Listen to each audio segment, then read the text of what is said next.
Okay, so today we'll discuss question number 8. In figure this is one figure is given ABC, and here OD perpendicular BC, OE perpendicular AC, OF perpendicular AB, and we have to prove this one.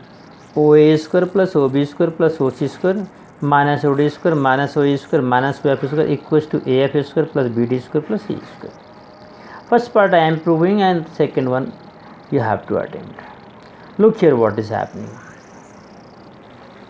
Figure ये है A B C, ये O D O ई O F बना दिए पर ये तो आप जान रहे हैं. So what you have to write, हमने लिखा नहीं but you have to write join O A O B and O C. ठीक है, ज्वाइन कर दिया. हमने डायरेक्ट क्वेश्चन शुरू किया है but you have to write all this. Then you have to write O E perpendicular AC, similarly OD perpendicular BC, OF perpendicular AC. So this implies this triangle AOE, triangle COE, triangle AOF, BOF, BOD, DOC, ये सभी right angle होंगे. यदि नहीं भी लिखो तो भी चलेगा, क्वाइट क्लियर है. अब हम लेफ्ट हैंड साइड लेते हैं. फिर से ध्यान से देखो, O A square plus O B square plus O C square minus O D square minus O E square minus O F square, लाना है हमें A F square plus B D plus C. अब देखिए हमने क्या देखा, हमें A F लाना है. ए एफ कहाँ है, ये है. तो ये राइट एंगल ट्रायंगल है ए ओ एफ में, तो ये हुआ हाइपोटेन्यूस. ए एफ स्क्वायर कब आएगा, O A square minus O F square, hypotenuse minus perpendicular, then only will get A F. तो हमने देखा कि यार राइट में ए एफ लाना है, तो ओ ए स्क्वायर माइनस हम क्या ले लें, ओ एफ स्क्वायर, इसको ले लेते हैं तो ए एफ बन जाएगा. इनको ऑर्डर पलट के तो लिख सकते हैं, इसको आगे इसको पीछे माइनस वाला माइनस ही रहेगा. तो हमने इस तरीके से जोड़ियाँ बनाई. तो left hand side first I have written here. फिर हमने लिखा O A square minus O F square, एक साथ लिख दिया, plus now we want B D square. B D ये है, बी डी कब बनेगा, O B square minus O D square. तो इस ओ बी के साथ हमने ओ डी की जोड़ी बना दी, plus O B square minus O D square. Then आखिरी हमारे पास यहाँ से बचा कौन, ओ सी स्क्वायर, और यहाँ बचा हमारे पास ओ ई स्क्वायर. तो हमने ओ सी और ओ ई की जोड़ी बना ली. अब देखो क्या बन रहा है, O A square minus O F, O A square minus O F square, hypotenuse minus perpendicular equal to B, that is A F square. O B square minus O D square मतलब B D square, and O C square minus C square, that is E C square. और इस तरीके से हमारा result आ गया. फिर से देख लो भाई अच्छे से, इनमें हमने इस सब में क्या लगेगा, बाय बी पी टी. ये राइट एंगल ट्रायंगल है तो बी पी टी लगेगा. तो हमने सिर्फ इनका अरेंजमेंट रखा है. ये सब ऐसे रखें, प्लस प्लस वाले एक साथ, माइनस वाले में से एक साथ.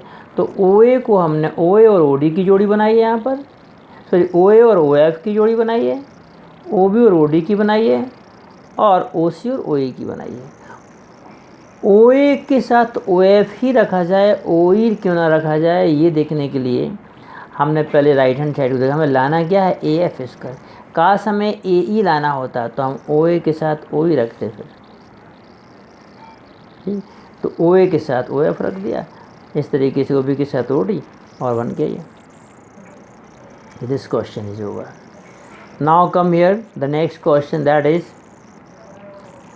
a ladder is 10 meter long, reaches to a window 8 meter above ground. Find the distance of the foot of the ladder from the base of the wall. Okay, so you will write here AB equals to 8 meter, that is length of window, height of window. Window 8 metre ऊपर है. AC equals to 10 metre, that is length of ladder. हम देखो दीवारों पे ऐसी सीढ़ी लगा देते ना, तो ये सीढ़ी है, ये दीवार है, तो सीढ़ी 10 मीटर है और दीवार 8 मीटर, हाइट कितनी 8 मीटर है, तो ये क्या बन रहा है, एंगल भी 90 डिग्री है। तो यहाँ वहाँ हमें BC निकालना है। Means foot of the ladder, दीवार के बेस से कितनी दूर है ये पता करना है। मीन्स इनडायरेक्टली आपको बेस पता करना है। So simply you have to write, पहले लिखना है whatever is given you have to write, but then simply of right angle B is 90 degree. So by Pythagoras theorem AC square equals to AB square plus BC square, hypotenuse square equals to perpendicular plus BC square. जमा दिया तो formula लेगा। अब AB की value 8 है, 8 डाल दी, AC की 10 है, 10 लिख दी यहाँ पर, BC नहीं मालूम वहीं रहने दिया। अब सॉल्व किया तो 10 स्क्वायर माइनस 8 स्क्वायर, 10 स्क्वायर हुआ 100, 8 स्क्वायर 64, 100 माइनस 64 मीन्स 36, BC की वैल्यू 6 आ गई। लो पाइथागोरस थ्योरम लग गया यहाँ पर। Now come to the question number 10।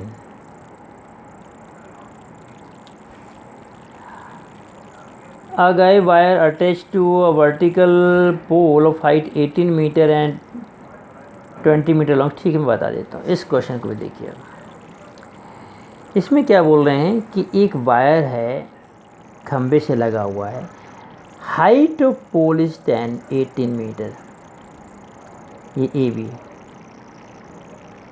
A B equals to 18 metre, that is height of pole. मैंने लिखा नहीं, शॉर्ट में कर दिया ताकि टाइम कम लगे। लेंथ ऑफ वायर AC, हम देखते हैं खंबे लगे रहते हैं, ऐसे ग्राउंड बोर्ड से उनको सहारा देने के लिए वायर लगा रहता है ऐसा। This wire is 24 metre long, so length AC equal to 24। BC हमें नहीं मालूम, BC equal to question mark. बस डिटेल आपको लिखना है, इसमें हम नहीं लिख रहे हैं। तो आप लिखेंगे by using Pythagoras theorem, AB square plus BC square equal to AC square लिख दिया यहाँ पर। तो AB square 18, BC square we don't know, और AC क्या है 24 स्क्वायर, और सॉल्व किया। BC स्क्वायर कहीं बचाया, 24 square minus 18 square. Okay, 24 square minus 18 square. तो यहाँ सॉल्व करने से BC स्क्वायर इक्वल्स टू आ रहा है 252। So only BC equals to 252 root over 252 आएगा। अब 252 को सॉल्व कर लेना, रूट ओवर 252 कितना आता है। ओके, तो in this way you can write solve it. So in this way these 3 questions are over today, and next video I am going to explain some more questions. Okay, thank you very much.